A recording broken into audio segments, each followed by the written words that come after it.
Bonsoir à tous. Et bonsoir. Hello! Bonsoir. Hello à toute la commu de France et Alors, d'ailleurs. ce soir, on va faire un petit live, on va parler du PWE. On va faire un petit débrief du tournoi. C'est quand même pour le moment le plus gros tournoi en France qu'il y a eu depuis un bail. Oui, c'est officiellement le plus gros tournoi de France. Est-ce que le dernier, si je dis pas de conneries, moi je jouais pas à l'époque, c'était comment ça s'appelait à l'époque là, les tournois en équipe là, où les notes de peinture ça coûtait un bras là. C'est comment ça s'appelle les interrégions, c'est L'IR. pas ça? L'IR, ouais, je crois que c'était l'IR. Ouais, c'est Après, ça. si j'étais pas là non plus. Je m'en rends pas compte, mais je crois qu'en France, c'est vraiment le plus gros tournoi qu'il y a eu. Il y avait les Med Cup. Pendant un temps aussi, il y avait beaucoup d'équipes qui venaient. Ouais, Mmh. mais Medcup, tu vois, c'était un tournoi de 40K. Là, c'était vraiment, il y avait quasiment 1200 joueurs, sans compter sans compter toutes les sponsors, genre. Après, tous les partenaires. Ouais, les partenaires, exactement. Ouais, ouais, non, c'était vraiment un très très gros event. Et je crois que j'ai pas connaissance en France d'événements de ce type euh, depuis longtemps. Ou en tout cas, c'est peut-être la première édition qu'il y a quelque chose qui se fasse ainsi. C'est vraiment le LGT français, ou en manière de faire, puisqu'il y a beaucoup d'autres, enfin, il y a d'autres jeux qui ont été menés, principalement, je crois d'ailleurs exclusivement même du Warhammer, mais avec des formats de V2 narratifs, solo, Oui, donc ok. de l'AOS. Donc quand même Mmh. beaucoup de Il y choses. avait, du Blood Bowl aussi et du Kill Petit Team. team.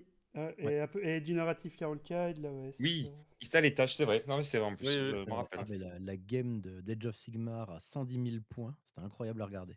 Tu voyais l'évolution de la map en plus sur l'event, c'était très chouette. 10 000 Oui, points, mais ça je crois que envoyait ça du allait. fun. Il y avait une plage, il y avait sorte de le fort Ouais, de ouais, il y avait une Minas Tirith. plage, en fait, il y avait un fort, C'était. du coup, au début, il y avait des portes, mais les portes sont tombées, par les orques et les ogres qui les ont passées, donc ils enlevaient le décor au fur et à mesure. Ouais, Non, c'était non, beau. ils ont littéralement fait la game, je pense qu'elle a dû leur durer 20 heures et heu et voilà, quoi, c'est littéralement du 110 000 points. C'était Imaginez, vraiment bien vous ça. avez c imaginez, vous avez 110 000 points et un double tour. Genre, ça doit être incroyable. Ah, ça, Genre, c'est. Tu reviens le lendemain. Après, là, Tu le mets but, 10 c'est. minutes avant de rejouer, hein. euh, Bah, heureusement, on va pas parler d'OS, qui est quand même un jeu où les figurines sont magnifiques. ah ça par contre. Genre, ils sont magnifiques, mais bah, heureusement, moi, en tant que joueur de 40K, voir un double tour, ça me rend fou, quoi. Alors, avant qu'on rentre dans le vif du sujet, le retour sur les ventes, les 2v2, le méta, tout ça, peut-être, saluer et remercier notre invité, donc Bess Marmotte, voilà, de venir avec nous Ouah! ce soir, un petit peu papoter, partager l'instant. Toi aussi, tu étais donc au Paris Wargame Expo et Tout bah, à fait. écoute, peut-être quelques mots pour ceux qui te connaissent pas ou pour ceux qui te connaissent, ils ont l'honneur d'entendre te représenter, donc bah, vas-y, on te laisse un petit peu te Eh ben, présenter. bonjour, je m'appelle Bertrand, j'ai 41 ans, je stream, depuis 11 ans maintenant. Du streaming et des vidéos YouTube depuis 11 ans et puis je suis retombé qu'avec un groupe de potes, durant le covid dans Warhammer 40 000 et petit à petit, faisant mon petit chemin, je passe, l'étape suivante, à l'étape du compétitif. Voilà, où du coup là, c'était mon 3e tournoi avec ce Paris Wargame Expo. Eh ben écoute, ravi de t'accueillir, dans notre communauté, voilà, si on peut le dire ainsi. Bienvenue. Toujours plaisant de voir, voilà, de plus en plus de gens se mettre au Warhammer compétitif, parce que mine de rien, c'est resté très longtemps et ça l'est toujours en soi un hobby quand même très de niche et ça fait plaisir de voir de plus en plus de personnes, voilà, participer au hobby au niveau compétitif. Bon et ben, je propose qu'on commence sur les briefs du tournoi. Avant de rentrer dans le détail, peut-être un petit tour de table sur le ressenti de chacun, voilà, ce qui était bien, ce qui était moins bien, comment vous avez aimé votre première édition, de l'événement, ce que vous auriez, préféré peut-être, ou au contraire ce que vous avez adoré qu'il faut refaire. Peut-être, beh, justement commencer par Berce Marmotte et ensuite on fait un petit tour de table. Ah bah, moi, du coup, c'est la première fois que je fais un événement avec autant de monde. Les petits événements que j'ai fait à côté, c'était certes des grandes tournaments, mais du coup dans l'est et du coup avec beaucoup moins de monde. J'ai trouvé ça très sympathique, très bien organisé, ça roulait vite. Pour le par contre, personnellement, c'est la première fois que je joue en 1h30 et autant dire, c'est chaud frère, 1h30. Voilà, quand tu n'as pas l'habitude de ce format, c'était très, très dur. Mais en dehors de ça, tout s'est extrêmement bien passé. Tout l'adversaire était, bonne ambiance et tout, donc in fine, un très bon feeling de ma part. Bon, bah, super. Écoute. Ravi de voir que pour une première expérience comme ça sur un si gros événement, ça se passe bien. Le Bull, toi, ton expérience, plus habitué des tournois déjà. Ouais, mais je crois que c'est le premier tournoi où, avec le plus de personnes, parce que je pense que c'était probablement le War Master, je pense, le tournoi que j'ai fait avec le plus de joueurs, si je dis pas de conneries. Je pense je trouve que c'était cool, hein. Une bonne ambiance, pas mal de choses à regarder, surtout, genre, moi, j'aime bien regarder, c'est les concours de peinture, genre, regarder que les gens font, comme ça, on se dit qu'on est une merde des fois, mais ça, c'est quand même bien. Et ouais, et tout, et discuter avec avec plein d'autres personnes, voir des gens qui jouent à Kill Team, à Blood Bowl, et voir, et discuter de leur jeu. Moi, j'ai bien aimé. Bah, écoute, tant mieux. Et toi, Quintel, bon, toi, Quintel, t'as fait déjà des LGT qui sont Ouais, toujours plus gros en termes de trucs. T'en as fait 3 des LGT. Bon, c'est voilà, ça, peut-être une 3. comparaison du coup, alors, avec cet événement. Écoute, pour une première d'un tournoi avec aussi autant de monde, hein, parce que ouais, 1200 personnes, même si c'est réparti sur plusieurs jeux, c'est quand même pas une mince affaire à gérer. Donc déjà un gros GG à toute l'organisation qui a voulu tout gérer. Donc du coup, bah, ils ont tout géré, hein. Donc là où c'est différent avec le LGT, c'est que le LGT, ils sont aussi très nombreux, mais l'organisateur du tournoi, lui, il laisse un peu faire des prestataires externes. Par exemple, tout ce qui est ranger la salle, mettre les tables, tout ça, la nourriture, tout ça, c'est des prestataires externes, ils délèguent tout. Mais je pense que on va sur la bonne voie là, en France là. Ça fait plaisir de voir des trucs comme ça, aussi gros. Pour une première fois, ça a super bien tourné. Donc je pense que s'il y a une deuxième édition, moi je suis partant, hein.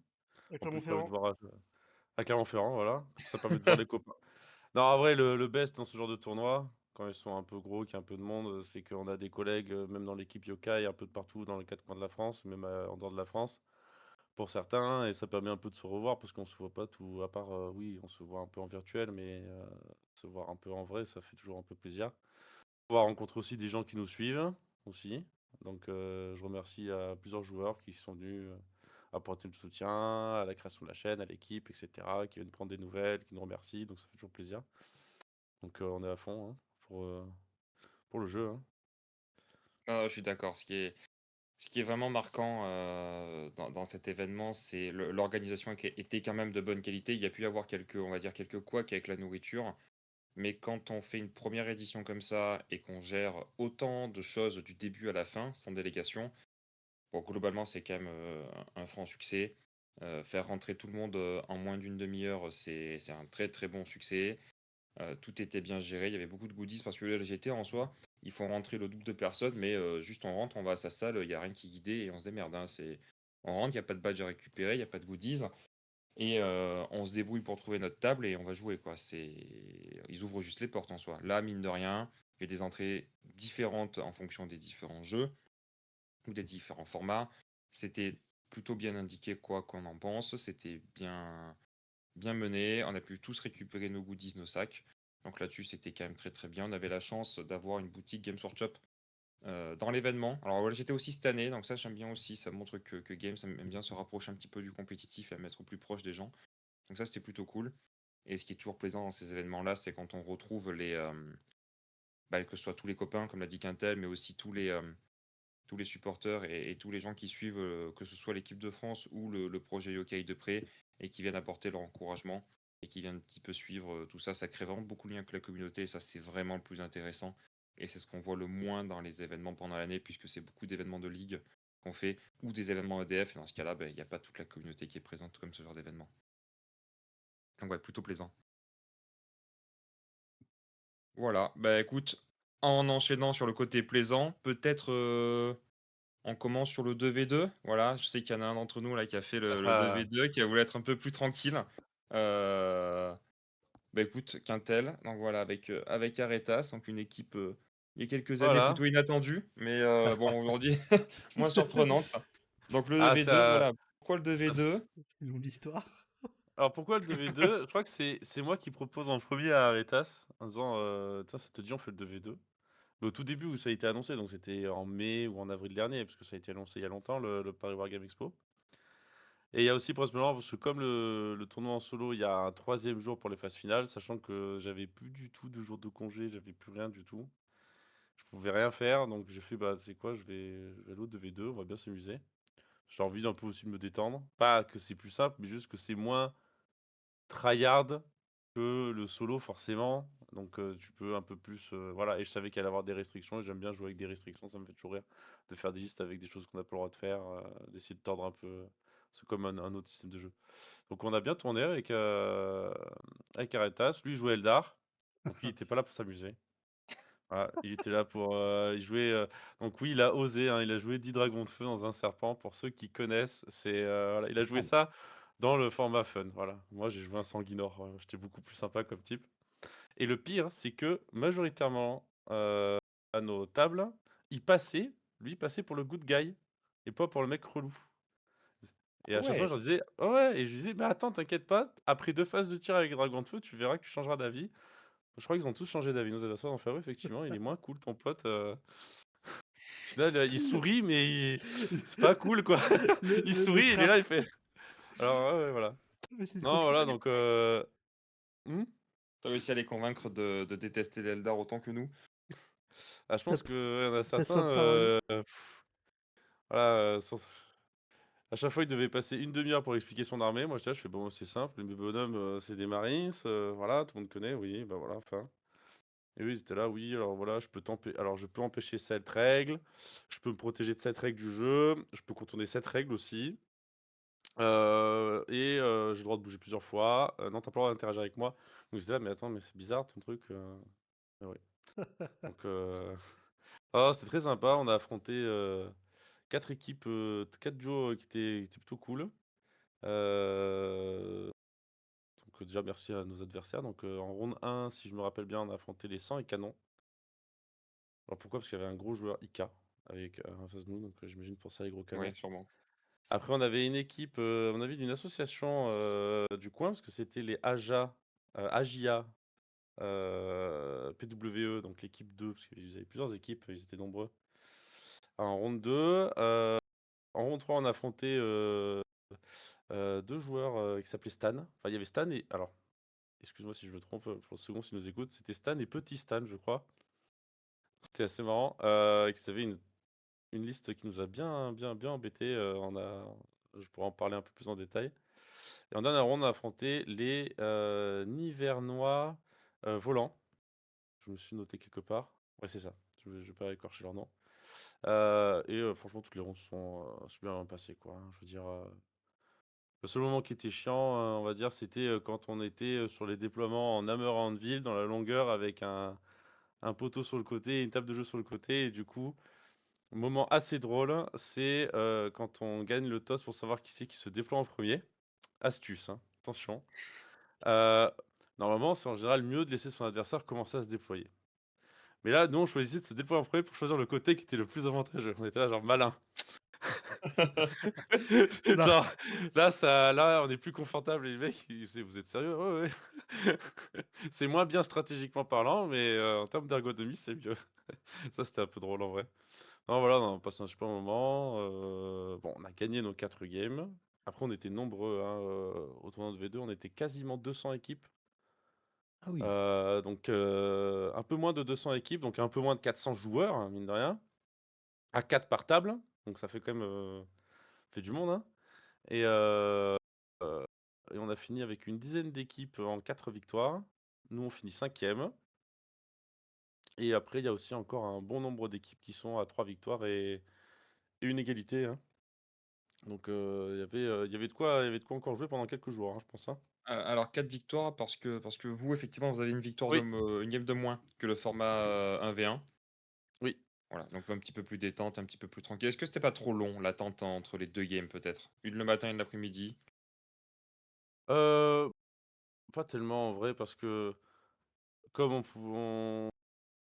on allait voir, bah, les collègues qui, Oui, bah, allaient oui. qui étaient au 1v1, bah, du coup, voilà, on pouvait tourner, prendre des nouvelles, etc. Donc au final, le temps il passe bien. C'était même en vrai, c'était un peu plus agréable, quoi. Parce que, comme disait Bess Marmotte, 1h30 chacun, donc 3 heures, ça va vite. Tu finis une game, t'enchaînes avec une game. Pff, C'était speed. Ouais, genre, nous, on était plus tranquille, quoi. On avait 4 heures pour jouer. C'était voilà, c'était un peu plus chill, un peu plus tranquille. Donc, non, on recherchait ça, on a eu ce qu'on recherchait, donc c'était parfait. Moi, j'avais ouais. une astuce pour mes games. C'était fini en round 2, c'était au tour 2, c'était bon. Ah bah voilà, ça règle les problèmes. Non, moi, effectivement, pour revenir à cette durée, je pense qu'effectivement, pour le 2v2, c'était chouette parce que de mon côté, j'ai l'impression en fait de pas du tout pouvoir profiter du reste de l'événement. Genre, j'ai pas pu une seule fois aller voir Kill Team ou Blood Bowl. Le magasin Game Workshop, j'ai à peine pu me mettre les pieds dedans, voir ce qu'il y avait. Je sais qu'il y a d'autres partenaires et tout. Mais Mm. j'ai pas du tout le temps d'aller voir rien du tout. C'était vraiment jouer, manger, jouer, jouer, dodo, rejouer, etc. Et au final, je n'ai Ouais. pas profité de tout ce qu'il y avait autour des tables de jeu. Donc, en Je fait, pense c'est pas. intéressant ce que tu dis là parce que peut-être le Bull et moi qui avons plus l'habitude, en tout cas pour le format 1v1, des games comme ça, plus serrés, plus restreints, d'enchaîner 3 parties le même jour. Parfois, ça peut aller jusqu'à 4 avec des formats comme le LGT qui peut faire jusqu'à 4 parties le même jour. Toi, tu as vécu du coup un peu différemment le timing, c'était plus compliqué finalement le format 1v1. Est-ce qu'il était trop axé sur le jeu et pas axé sur le social? Ou quel était ton ressenti là-dessus? Ben, j'étais venu faire un tournoi, donc finalement, j'ai joué un tournoi. Donc du coup, je ne peux pas me plaindre de ça. Le fait que j'étais pas typiquement sur mes 3 défaites, j'étais 2 fois Descloc, c'est de ma faute. Je n'ai pas joué assez vite. Finalement, s'il y a du temps, je suis Descloc, c'est entièrement de ma faute. Mais c'est plus, en fait, finalement, on aurait été 400 joueurs dans un hangar avec juste la nourriture et rien autour. Ça aurait pas été différent. Parce qu'en fait, ben, Ouais. juste une question de temporalité. En fait, tu as pas cette petite demi-heure ou ce petit 20 minutes des fois entre les matchs. Sauf évidemment, si tu rases tes adversaires T2, effectivement, tu as 1 heure à chaque fois et là tout se passe bien. Mais pour les Salut. joueurs peut-être, plus comme moi, J'arrive. on va dire dans l'entre-deux et qui sont moins habitués, et je pense qu'il y en avait pas mal sur l'événement, Oui, je ça pense donnait aussi. vraiment cette côté-là en fait de pas pouvoir profiter du reste, tout simplement. D'accord. Ouais, ouais, il y a pas mal de joueurs aussi. J'avais beaucoup de joueurs qui m'en ont parlé, qui n'avaient pas le temps de venir nous voir et nous parler, puisque ils finissaient tout juste leur partie, qu'ils n'avaient pas eu le temps d'attraper à manger, par exemple, et qu'il fallait recommencer l'après-midi. Et c'est surtout entre les deux parties de l'après-midi, quand on finissait bah, tout juste sur une fin de clock. En réalité, bah, on rentrait le score sur BCP et 10 minutes plus tard, on était reparti sur une autre table. Et il fallait à nouveau rejouer. Et c'est vrai que beaucoup de joueurs m'ont également fait ce retour, que c'était en soi pas trop serré, puisque c'est le temps, on va dire, normal pour une partie de 45 dans un tournoi. Mais c'est vrai que beaucoup de joueurs qui prennent l'entièreté de la cloque, en fait, n'ont pas eu le temps de profiter de l'aspect convention euh, de l'événement.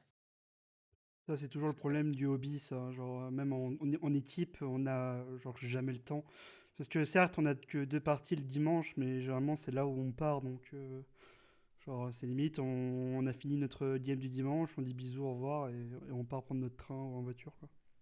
Mais tu vois, après, dans les tournois en équipe, il n'y a pas cet aspect convention. Il n'y a pas la boutique de games, il n'y a pas plein de partenaires, il n'y a pas un concours de peinture, il n'y a pas d'autres jeux. On vient, on fait nos parties Ouais. et on rentre, quoi. Et en équipe, c'est Bien. plus long parce qu'il y a 30 minutes de pairing en Oui, plus. Mm. bien sûr. Donc, Je Ah, pense. on finit toujours beaucoup plus tard. d'ailleurs, en parlant de concours de peinture, un gros GG à Aretas, mon coéquipier, qui a eu il a une petite médaille d'argent avec Allez! ouais. Ah non, alors Aretas est un hobbyiste totalement complet. Je veux Il dire, a accompli, oui. il est vraiment 100%. Il y a pas des boîtes en cellophane derrière lui, quoi. Voilà, il y a que des figurines. Oh, je pense que si t'en cherches, t'en trouves, hein. Et même des vieux Zelda, Ah, hein. alors moi, elles sont pas derrière moi, elles sont planquées, elles sont sur le côté là, en face. Il y en a plein. Non, mais non, il peint extrêmement bien. Il peint, il met plusieurs jours à peindre. Genre son Azurmen, je crois qu'il a mis 15 jours, alors pas 15 jours à temps complet bien sûr, mais 15 jours en peignant un peu tous les soirs pour vraiment le finir. Moi à côté, Abatteur. Toi, t'aimes voilà, je bien s'embêter en peins un week-end, quoi. en un jour. Mais En un jour, Ah, pardon. c'est de mal à s'embêter, ouais. non, après, ils étaient vraiment, voilà. Alors là, mes plans de jet, j'essaie de m'appliquer un peu, mais bon, je prends pas autant de temps, quoi. C'est vraiment. Donc, non, non, là-dessus, donc, petite récompense, il était content, il a vu ça. Et il a pété effectivement, Zizeka, son Game 1, son Azurman. Ouais, Il y a c'est très décor. son adversaire qui a fait tomber une boîte à dés en mousse ou je sais pas quoi sur son Azurman, et du coup, la lance d'Azurman, l'épée d'Azurman a été cassée. Aïe, aïe, aïe! Il a Son dû être adversaire content, hein. Ah, ça veut dire ça a été stressé. T'es là. Mais bon, ça va. Finalement, ça lui fait un point commun avec Liam. Voilà. Voilà, une figurine pétée. Non, après, il l'a réparé, ça se voyait plus. Le bâtard. Parce que Liam, il casse des bonhommes et après, il peint l'endroit où c'est cassé. Du coup, C'est voilà. vrai. Voilà. Genre, Mais bon, on sait pas si c'est un truc pas limé ou une ancienne fracture du bonhomme, quoi. c'est ça. Oh là là. Mais enfin, bon, écoute, bon, le 2v2, ça avait l'air quand même assez marrant. Moi, j'avoue que c'est pas trop mon format. Je suis pas un joueur qui est réputé marrant. Voilà, à l'époque où on jouait League of Legends, ils portaient tous jouer en arabe et moi, je taguais en solo duo. Voilà. Et je restais sur le vocal, là, mais juste dans mon coin. Donc, effectivement, le 2v2, j'ai jamais fait. Donc, est-ce que tu peux peut-être un peu expliquer rapidement, hein, sans entrer dans le détail, comment se joue une partie de 40 en 2v2? La gestion des CP, la gestion de la cloque, la gestion du tour. Et voilà un petit peu voilà comment ça explique pour ceux qui voudraient tenter l'aventure l'année prochaine avant qu'on parte sur le débrief du 1v1. Bah, très rapidement, donc bon, ils ont fait tout un set de règles spéciales parce que le jeu n'est pas fait de base, les règles du jeu pour faire une partie en 2v2. Donc on avait chacun nos points de commandement.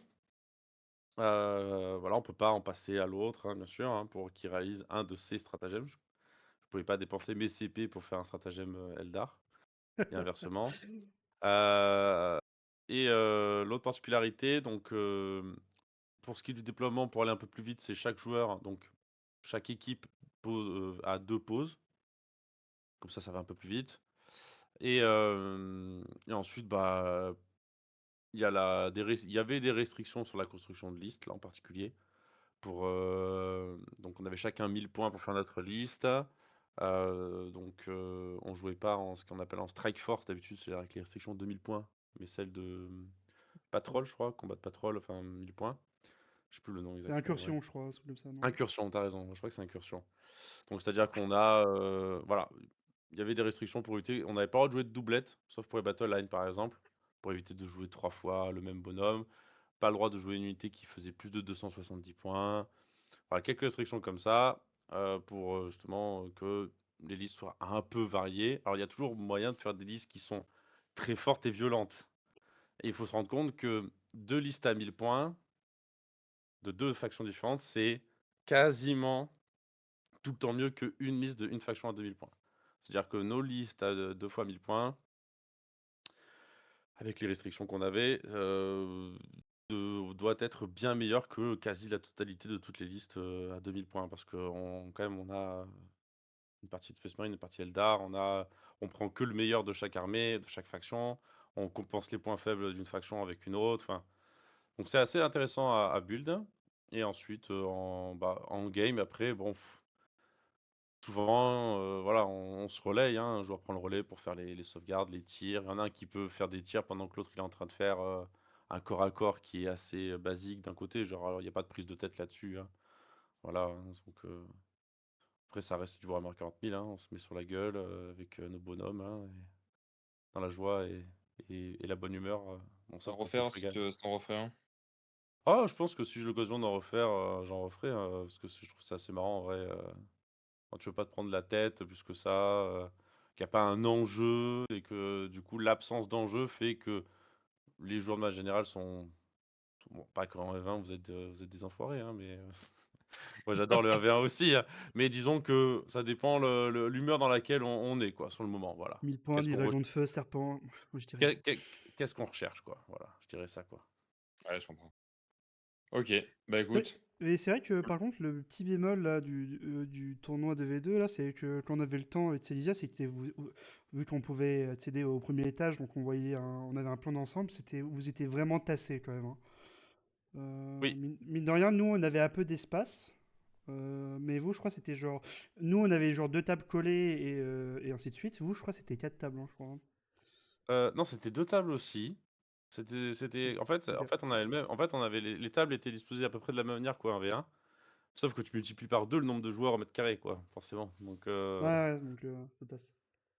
Ça peut être dans ton dos aussi. T'as ton coéquipier à ta droite, imaginons, et 2 joueurs d'une autre table dans ton dos. Et 2 joueurs sur ta gauche. Donc forcément, ça peut être. On est un peu plus serré, oui. On est un peu plus serré, mais bon. On a aussi un peu plus de temps, donc on y va tranquille. Et Bon, bah écoute. Bah, en tout cas, vous m'y verrez jamais, moi, au 2v2, voilà, comme mot de Euh, comme conclusion. Et sur ça, je propose qu'on passe à un vrai format de jeu. Non, je rigole. Le Je Trizad. dénigre pas. Le 1v1, la bagarre, la rue. Bah écoute, Best Bermode, peut-être ton avis donc voilà, sur le 1v1. Comment toi, tu as abordé le 1v1 libre, c'est-à-dire, tu peux parler de tes parties, de la manière du méta, de ta liste. Tu as joué donc Death Guard. Voilà, pourquoi? Est-ce que c'est ton armée de cœur? Est-ce que c'était le truc le plus méta? Ça va vite. Voilà, raconte-nous un petit peu tout ce qui te semble bien sur le 1v1. Alors, pourquoi j'ai pris Death Guard déjà? C'était parce que c'est simple à jouer. Voilà, c'est qu'en fait, tu arrives assez facilement à comprendre ce que fait ton armée, à avoir des plans de jeu facilement exécutables, surtout dans la version, triple Death Shroud, triple Lord of Contagion. Tu as un plan de gameplay extrêmement simple qui consiste à chaque partie à ne rien faire tour 1 et à advance tout tour 2 pour tout TP à 6 pouces et full charge. Alors, me Vraiment un clip plan ça de jeu pour LBS extrêmement là, s'il vous simple. plaît. De quoi? Alors, me clip ce petit passage là pour LBS. Et on fera la même pour Eldar après. Ok, vas-y, c'est bon, tu peux continuer, pardon. Voilà. Alors, du coup, en fait, justement, je n'ai pas joué la version de LBS parce qu'en fait, il y a des Plague Marines dedans. Et pour avoir, du coup, pu jouer quoi, une dizaine de games avant l'événement, en fait, je me suis rendu compte que les Plague Marines, j'ai joué comme une chèvre. Et donc, je me suis dit, pour un event comme cela, autant prendre un truc facile à jouer, surtout que je savais qu'il y avait une limite de temps d'1h30, plutôt qu'un truc où il fallait me rappeler les 22 armes et où il fallait que je positionne bien mon Rhino pour pas qu'il se fasse charger et toutes mes unités entourées. Qui plus est, ça demandait de bien connaître les maps et bien savoir comment, où aller sur les maps et tout. Alors qu'une fois, quand tu as tout en frappe de profondeur et que tu TP tout à 6 pouces, tu t'en bats beaucoup plus les couilles. Voilà, surtout quand tu pas de véhicule. Voilà. Oui. J'ai voilà. dit. Et alors, Donc c'était comment se sont vraiment plus passés tes d'optique en games fait. du coup? Ben, game en soi, alors voilà, déjà, mes 2 premiers tournois, c'était une victoire, deuxième tournoi, 0 victoire. Donc en fait, là, D'accord. forcément, 2 victoires, c'est incroyable succès. J'ai jamais fait autant de victoires de ma vie. Les games sont bien passés. Non, pour le coup, sans déconner, les games sont vraiment bien passés parce qu'à part la 4e, partie contre un monsieur qui joue, toujours les chevaliers chez la FTA qui m'a roulé dessus, toutes les games étaient serrées. Ça m'a fait aussi très bizarre parce que du coup, j'ai dû jouer jusqu'au 4e, 5e tour et c'est aussi pour ça que j'étais Deathlock 2 fois parce que d'habitude, j'étais table rase T3 donc effectivement, j'ai pas de problème de temps. Hem, donc ça, c'était super intéressant. Le niveau des joueurs était, vraiment en tout cas, assez classique. Genre, c'était assez «de mon niveau» entre guillemets. J'imagine un mix L3, L2 environ et le fait encore une fois que toutes les games étaient jouées, qu'il y avait pas eu de grosses stompes, qu'au niveau où j'étais, donc on va dire c'était à peu près dans les tables entre la 60e et la 100e, il y avait toujours à chaque fois une bonne ambiance sans aucun souci. Pour le coup, c'était vraiment très, très chouette et c'est vraiment le genre d'événement où je sens, où je vois où j'ai pu progresser, où je vois très, très bien mes erreurs et comment on peut faire pour aller mieux, quoi. D'accord, ouais, donc finalement, tu as un bon retour, t'as un bon retour sur le tournoi. Alors, j'ai une question, moi, peut-être que tu pas le même sentiment que moi, et ça qui est intéressant, sur peut-être la vision un petit peu plus, on va dire, débutant au tournoi. Qu'as-tu pensé, toi, du choix de ne pas avoir les mêmes layouts en fonction que ton voisin, en fait, tout simplement? Alors, du point de vue joueur que je suis, je ne... c'est un truc qui ne m'impacte pas du tout. Parce qu'en fait, je ne connais déjà pas tous les layouts qui existent. Donc le fait d'avoir un layout plutôt que l'autre, en fait, voilà, l'optimisation des plans de jeu vis-à-vis du layout, c'est quelque chose qui n'est pas encore dans mon, j'allais dire dans mon cadre de jeu. Donc in fine, pour moi, c'est quelque chose qui est pas du tout, qui était absolument pas important. Ah, d'accord, parce que moi, je dois admettre que quand même, en fait, c'est même pas question d'optimiser son déploiement, c'est question de, on va dire, d'équité d'éviter de rajouter du random au pairing qui est déjà très random en solo. C'est que des fois, tu peux tomber sur une certaine armée que tu peux battre ou que tu ne peux pas battre, à l'inverse marche aussi. Et en fait, parce que tu aurais adoré avoir la table de ton voisin, du coup, ça ne marche pas. Alors, je fais un récap pour ceux qui n'étaient pas là. Euh, il a été fait le choix parce on joue en layout fake. Voilà, layout fake est un hybride entre le layout Games Workshop officiel, donc pour le format solo, et le layout WTC, puisque le choix qui a été fait par la fake, que je considère d'ailleurs sain et plutôt bon pour la communauté, c'est de ne pas forcer les clubs, ou ne pas inciter les clubs en tout cas, à acheter plus de layouts qu'il y en a déjà, puisque les layouts Games Workshop sont très différents. Des layouts WTC, c'est pas les mêmes ruines, c'est pas les mêmes décors, c'est pas les mêmes empreintes au sol, donc il faudrait racheter tout un set entier. Et donc il a été proposé de faire un layout qui solo avec les décors WTC qui se rapprochent du décor Games Workshop. Donc ça a été le cas là, Layout Fake, et il y a 8 maps qui ont été design. Toutefois, il a été fait le choix que chaque table, donc on va dire de 1 à 8, c'est la table 1, 2, 3, 4, 5, 6, 7, 8, et ensuite on recommence. Donc la table 9 à la table 1, et ainsi de suite. Moi, ça, je dois admettre que d'un point de vue peut-être d'un joueur un petit peu plus compétitif, un petit peu plus rodé au circuit des tournois solo, ça, c'est quelque chose que j'ai pas forcément, j'ai pas adhéré, on va dire, à ce truc-là, puisque je trouve que c'est pas simplement équitable entre les joueurs, puisque des fois, tu peux avoir littéralement le même match-up côte à côte, et le joueur qui joue la même faction que toi va se retrouver à galérer, puisque c'est vachement ouvert, ou c'est très fermé, ça marche aussi. Et ça, j'ai trouvé ça un petit peu dommage, ce manque d'équité entre les joueurs sur les layouts, et ça peut provoquer des choses aussi un petit peu étonnantes parfois, puisque le layout 1, par exemple, je le trouve très très bon pour EC que j'ai joué, et j'ai joué 4 fois sur le layout 1 sur mes 5 parties par hasard, tu vois. Et C'est un ça, peu c'est pareil. quelque chose que du coup, bah, forcément, j'y peux rien. Et en fait, bah, je joue 4 fois le même layout, au contraire de gens qui ont joué 5 fois des layouts différents. Donc ça, là-dessus, je trouve ça un petit peu dommage. Et j'ai déjà en tout cas proposé cet axe d'amélioration pour l'année qui suit. Je suis d'accord avec toi. C'est vrai que moi, je suis pas très joueur solo, mais c'est vrai que déjà, c'est un peu de l'aléatoire entre les pairings, bon, etc. Et c'est un peu dommage que les tables soient aléatoires. Mais par contre, niveau logistique, c'était top. Parce que en fait, les tables fake, on peut les jouer sur n'importe quel déploiement. C'est juste en sweeping et en down of war, je crois, où tu as des conteneurs qui changent de position. Et c'est tout. Donc en Hmm. fait, tu installes les tables round 1 et après tu y touches plus, sauf une fois où tu prends un conteneur et tu le changes. Donc ça, c'était top. Donc t'avais pas la gestion de la table, mais c'est vrai que bon, jouer sur des tables aléatoires, bon, on va dire que mon adversaire round 4, il était pas très heureux, quoi. Bon, Ouais, ça, c'est il était pas très heureux, hein. c'est le problème en fait de pas avoir des tables. Quand tu as une table unique, tu peux penser à un layout équilibré. D'ailleurs, pour le coup, c'est ce qui a en plus été fait pour la journée du lundi, on va dire le top cut. On jouait que sur la table 2. On a joué sur la D'accord. table 2 du début à la fin, et il n'y a eu aucun changement de table entre les parties, et tout le monde, donc les 4 tables qui jouaient, avaient exactement le même layout. Donc bon voilà, il y a du bon et du mauvais. Je comprends aussi le choix qui a été fait dans un point de vue orga. Si les layouts ne changent pas par table, c'est-à-dire que les joueurs n'ont pas à le refaire. Et Voilà, faut Ouais, et ça et évite faut les erreurs et tout penser ça. que non, mais tu as entièrement raison là-dessus. C'est vrai que si tu pars en équité, effectivement, je ne t'ai pas rentré là-dessus. Mais c'est vrai qu'encore une fois, je vais prendre mon cas. Genre, comme on était déjà serré en termes de temps, tu fais les tables avec encore une fois avec les joueurs auxquels j'étais, sur les 3 heures, tu enlèves déjà 20 minutes pour faire la table. Parce qu'on arrive à la fin, Oui. dire là, c'est arrivé que sur ma dernière game, notamment, j'arrive à la table, toi, la clock a déjà commencé alors que j'arrivais seulement sur la table, simplement parce qu'à la fin de ma game d'avant, j'étais aux toilettes et je suis revenu. Donc, si en plus, il fallait encore mettre la table, sachant que mon adversaire était aussi peu doué que moi, je pense qu'en fait, on commençait la game, il nous restait au total 2h30. Et ça, voilà, ça fait partie toujours de c'est toujours l'équation. Je suis content que tu soulignes un petit peu ça. C'est l'équation compliquée quand les TO. Parce que nous, on est joueurs, on vient, on s'assoit, on joue, c'est facile ensuite derrière de faire un rédex, de dire c'était mieux ça, fallait faire comme ça. Mais c'est aussi un truc que tu soulignes au LGT. C'est un peu le mot d'ordre, c'est sans pitié, hein.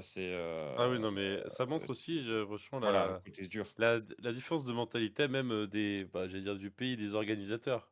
Quand on comparait le LGT au PWE, ça peut se comparer maintenant, vu la taille des deux tournois. Euh, Au PWE, donc ils ont voulu vraiment garder le contrôle un maximum sur l'organisation. C'est pour ça qu'il y avait beaucoup de bénévoles ou de volontaires qui étaient là. Là où je disais qu'au LGT, le type, ils sont deux là, avec 3 arbitres et tout le monde se démerde. T'as 4 roues et ta table, tu te débrouilles. Entre chaque ronde au LGT, donc il y a 3 heures aussi, faut refaire la table. Donc tu arrives à ta table, c'est la course. Ils pensent pas aussi à séparer les tables. C'est-à-dire que là, au single, vous aviez 2 tables collées, un espace, 2 tables collées. Au LGT, il peut y avoir 10 tables d'affilée collées. Quand vous êtes au milieu, vous avez 6 tables à votre gauche, 5 tables à votre droite et que c'est Hammer et Anvil, vous avez envie Ah, de vous c'est rude, hein. suicider, hein. Vous avez envie de vous suicider. Bien sûr, vous arrivez, la table, il n'y a rien de fait. Il manque des décors, tu lèves la tête pour avoir un orga, quelqu'un, bah il n'y a personne. Il y a un orga, Ouais, ouais. voilà. C'est vraiment une autre mentalité. Donc, Ah, je sais que donc en soi, j'irai c'est. jamais, merci. Tu t'es la meilleure pub anti-LGT Mais de tu vois, l'univers. Mais mais oui, mais non, mais voilà. pourtant, c'est vraiment bien le LGT parce que l'expérience utilisateur. En fait, finalement, avec ton adversaire, tu es un peu uni dans la galère. Voilà, vous êtes tous les 2 sans arbitre, sans décor, sans tuyau et vous êtes Alors un peu ça soudés, voilà, ça là-dedans. pour ce qui est des arbitres, du coup, ils ont pas la même, les La même Anglais, hein, approche. du coup, ont pas la même habitude, pour régler les entre guillemets, «les contentieux», les désaccords, on va dire. Comme, tu lèves la main, bah, il va rien se passer, heu, que quand la game elle est finie, le gars il passe, il dit: «Bon voilà, bah, c'est 0-0», il veut pas savoir, hein. C'est déjà arrivé qu'il y ait des stars du jeu, qui soient pas d'accord pour des histoires, bêtes, hein, entre joueurs ou LGT. On pouvait Oui, bah, je crois que c'est arrivé à Manishima, je crois d'ailleurs. c'était en 2022. Ouais, ouais, c'est ça. Bon bref, il a un désaccord avec son adversaire. Les arbitres, faut rentrer les scores. «Ouais, mais non, OK, 0-0». Ils passent à la suivante, ils s'en foutent, hein. Donc c'est sans pitié. Donc du coup, ça les joueurs en UKTC, souvent, vont finir par se mettre d'accord. Voilà, ils vont trouver un terrain d'entente.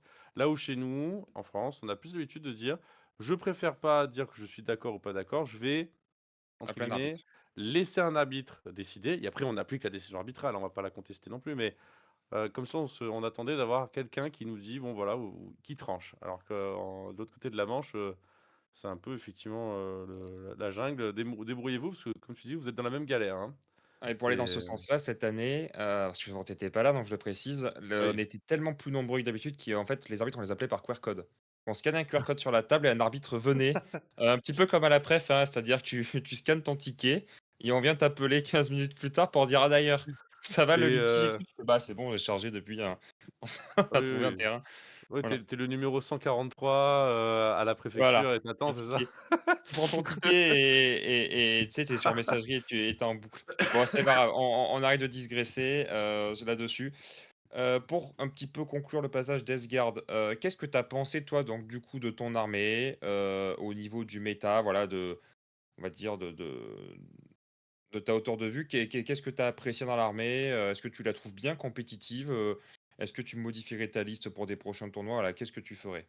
Alors, elle était semi-compétitive, parce qu'à la fin du week-end, je me suis rendu compte qu'en fait, la problématique, c'est que c'est très chouette, c'est que c'est facile à jouer. À la fin de la 5e ronde, toujours appliquer le même gameplay qui se passe Marie, bah, ça devenait un peu chiant, on va pas se mentir. La 5e fois que tu te mets T1 pour, Advance T2 des Enfants du Chaos pour faire, TP tes 6 trucs, bon, au bout d'un moment, c'est toujours un peu pareil, donc c'est un peu chiant. Puis tu es là avec tes charges à 6, «Est-ce que je vais réussir ma charge à 6? Est-ce que j'ai claqué mon PC? Aïe, aïe, aïe». Un peu relou. Boy. Clairement les plagues marines en fait, hein, c'est manquer d'expérience pour, sortir les Oui, plagues marines, mais c'est très, très, très facilement les plagues marines qui doivent rentrer, hein. Il y a même pas à hésiter, le DPS du truc, c'est n'importe quoi quand tu arrives à oui. bien les utiliser. Donc c'est clairement ça. Donc moi, je n'avais pas vraiment une liste compétitive, j'avais une liste où je pensais pouvoir en tirer le meilleur possible au vu de mon niveau. Mais c'est intéressant ce que tu dis parce que tu avais, quand je t'entends, ce que tu dis, c'est que tu avais conscience que, a priori, la liste de LBS, mais après LBS, tu vois, a quand même un très bon niveau, était certainement mieux optimisée parce qu'il y avait des Plague Marines, mais tu étais assez lucide pour dire: «Oui, mais moi, hein, je suis pas LBS, de 1. 2, ça va me prendre plus de temps à jouer et je suis pas très rapide et donc au final, c'est pas parce que je joue une liste meilleure que je vais faire un meilleur résultat». C'est ça, Et parce que tu j'arriverai pas en TF1.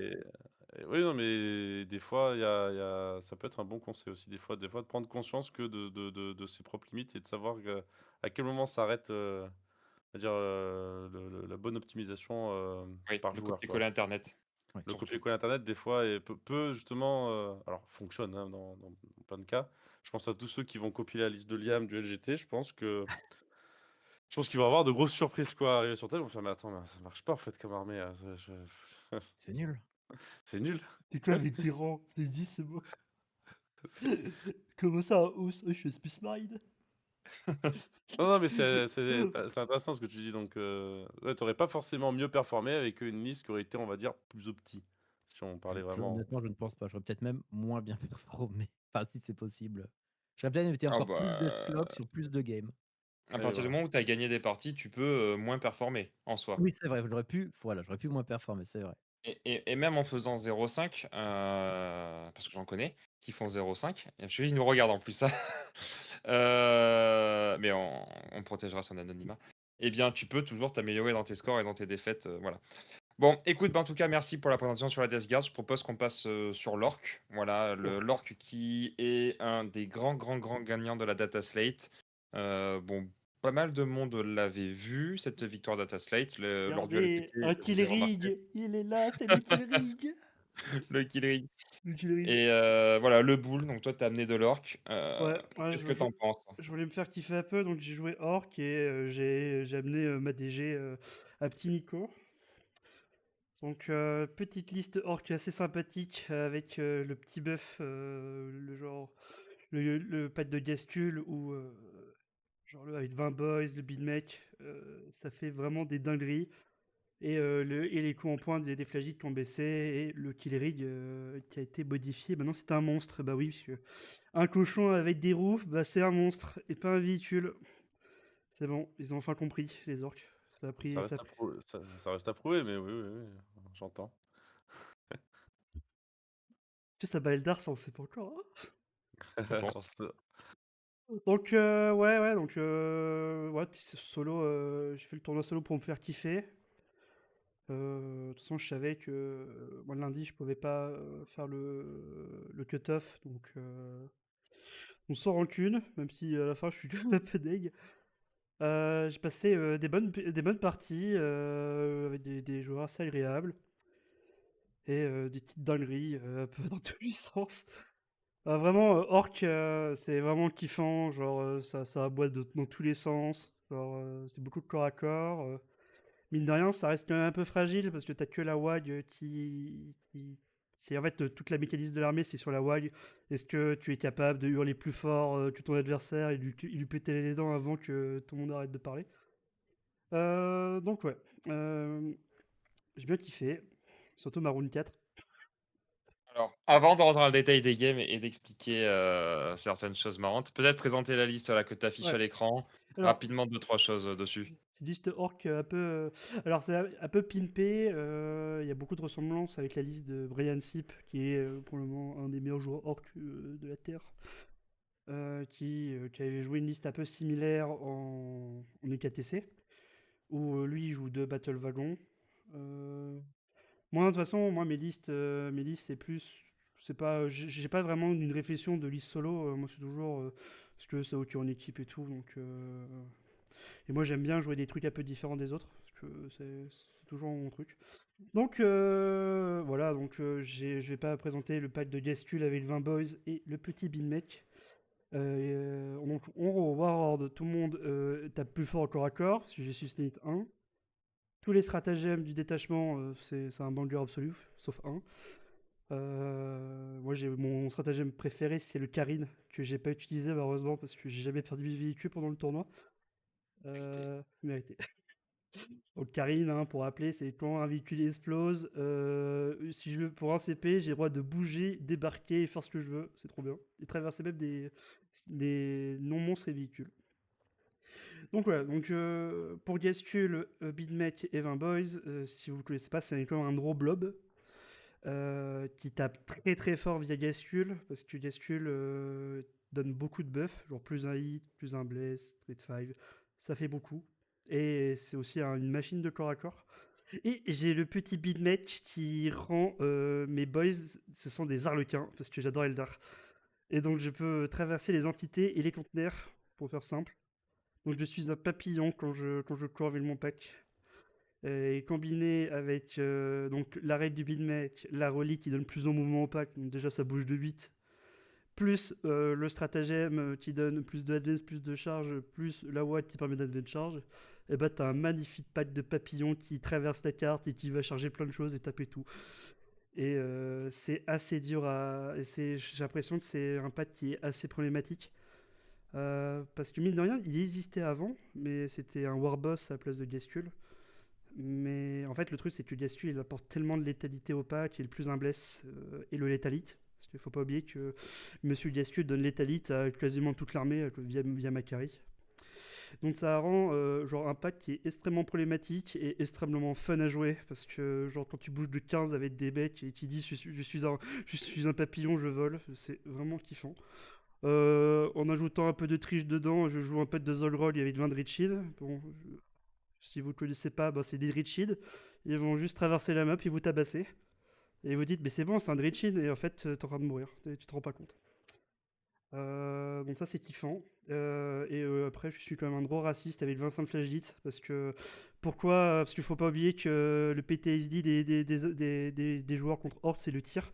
Et pourquoi pas jouer Vincent Flashditt? Parce que les gens, ils ont bien Mordaka, donc je les fais rappeler qu'on a aussi du tir de bonne qualité.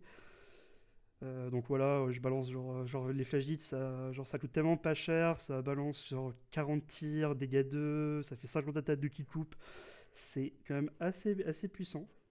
Ça coûte combien de fois maintenant 160, en fait ça a été reverse, donc c'est 160. Les 10 pirates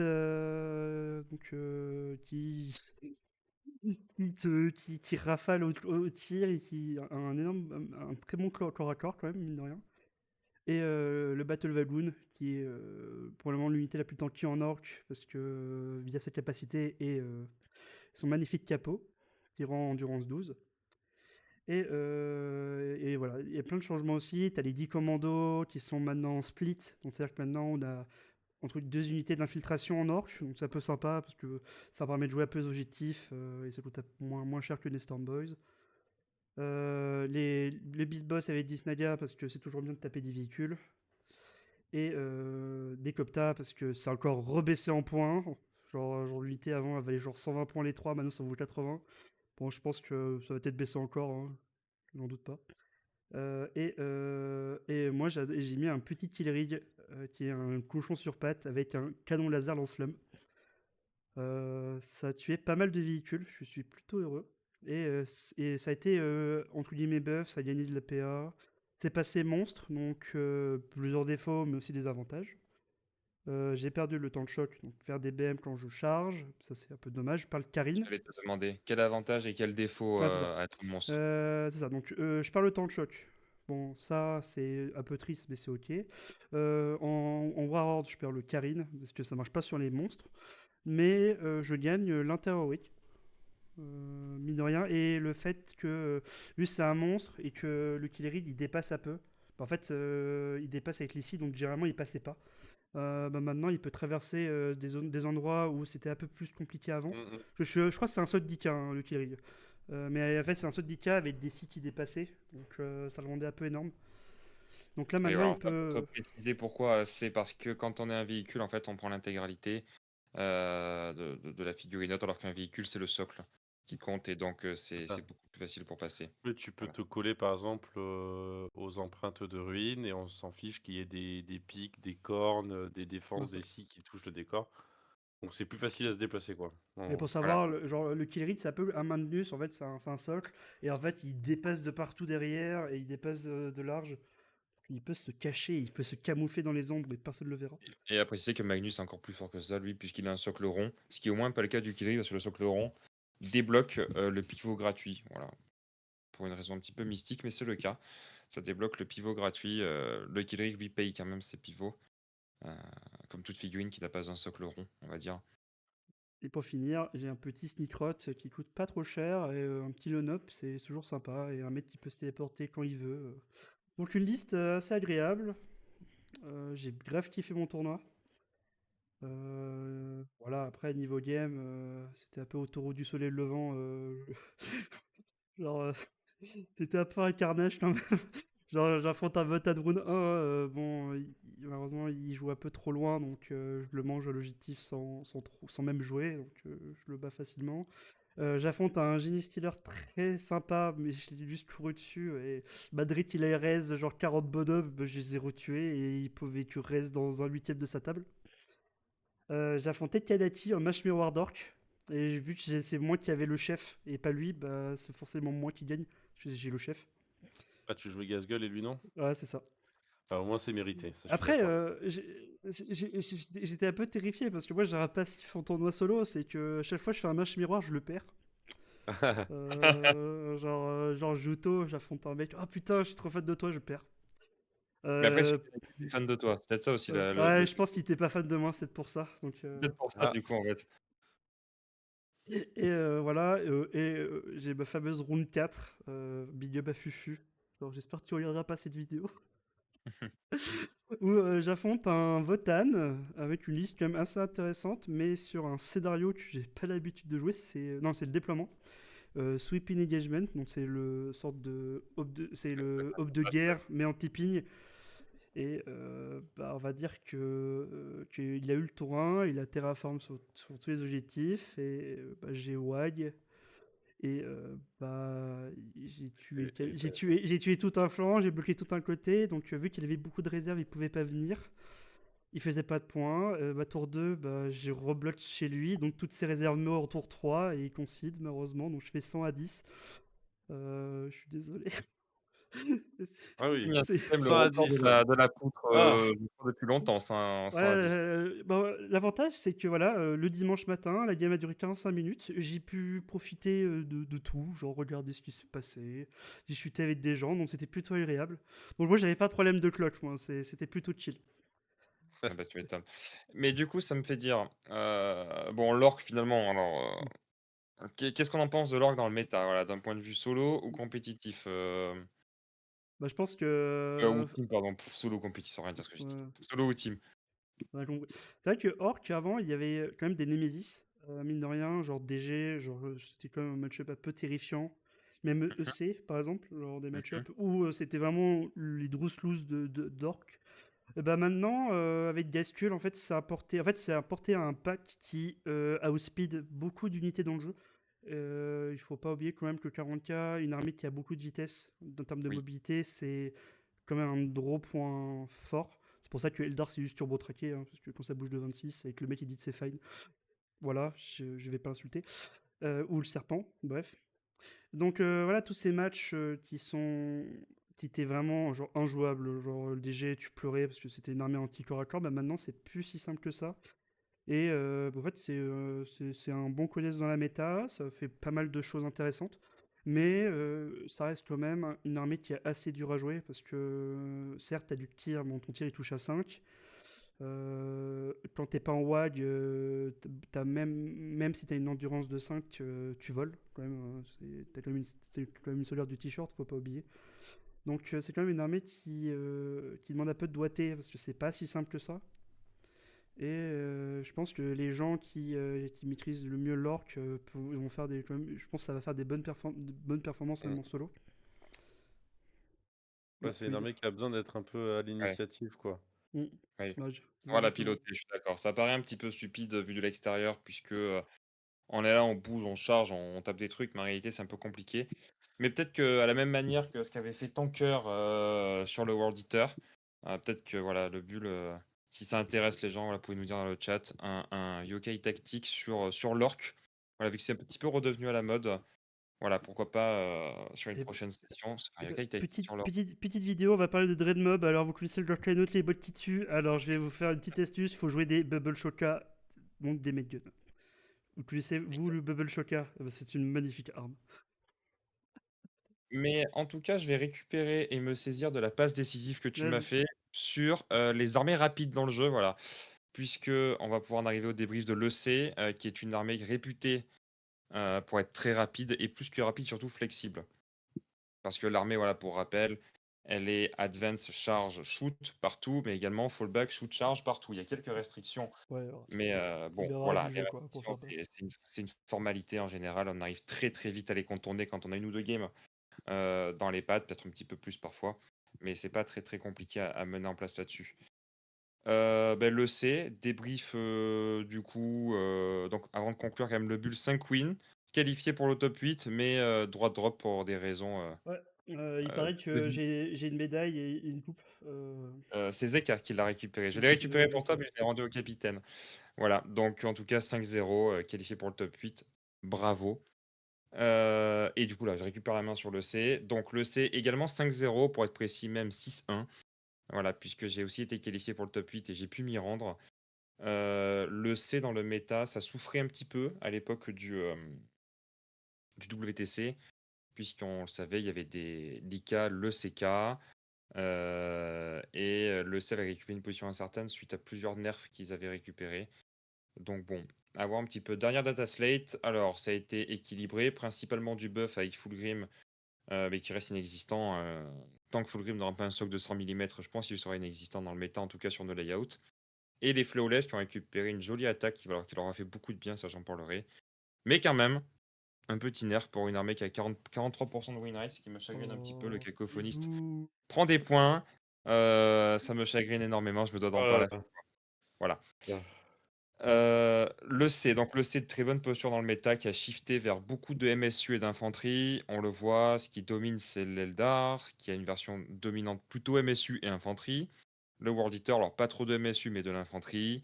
L'Orc qui revient avec de l'infanterie. Le Space Marines qui est majoritairement de l'infanterie. Vous avez compris, il y a de l'infanterie partout. Et le C est très très très très bon dans ces match-up-là. Aujourd'hui, surtout, ce qu'il faut comprendre, c'est que le jeu, de manière générale, d'un point de vue primaire et secondaire, se joue quand même beaucoup plus au centre.